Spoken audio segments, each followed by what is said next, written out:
PNP transistor একটি P type সিলিকনের মাঝখানে খুব পাতলা করে এন টাইপ সিলিকন স্থাপন করলে পিএনপি ট্রানজিস্টর তৈরি হয়। ট্রানজিস্টরে তিনটি লেয়ার হয়, যথা বেস, ইমিটার ও কালেক্টর। বামের লেয়ারটি ইমিটার, মাঝখানেরটি বেস এবং ডানেরটি কালেক্টর। ইমিটারকে সবচেয়ে বেশি ডোপিং করা হয়, বেসকে সবচেয়ে কম ডোপিং করা হয়, কালেক্টরকে ইমিটারের চেয়ে একটু কম ডোপিং করা হয়। কালেক্টর রিজিয়নটি সবচেয়ে বড়, তারপর ইমিটার রিজিয়ন এবং সবচেয়ে কম রিজিয়ন বেস রিজিয়ন।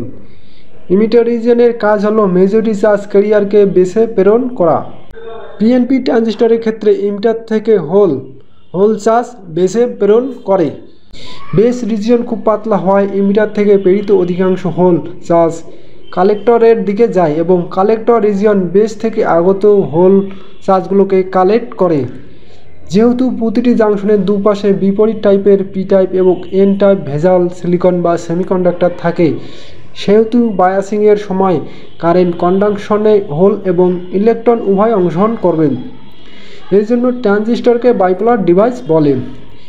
পিএনপি ট্রানজিস্টরের ক্ষেত্রে emitter base junction forward bias হয়।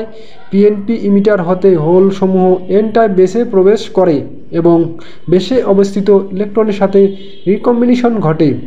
এতে সামান্য পরিমাণ বেস কারেন্ট আইবি প্রবাহিত হয় এবং অবশিষ্ট হোলসমূহ কালেক্টর দিয়ে কালেক্টর কারেন্ট আইসি হিসাবে প্রবাহিত হয়।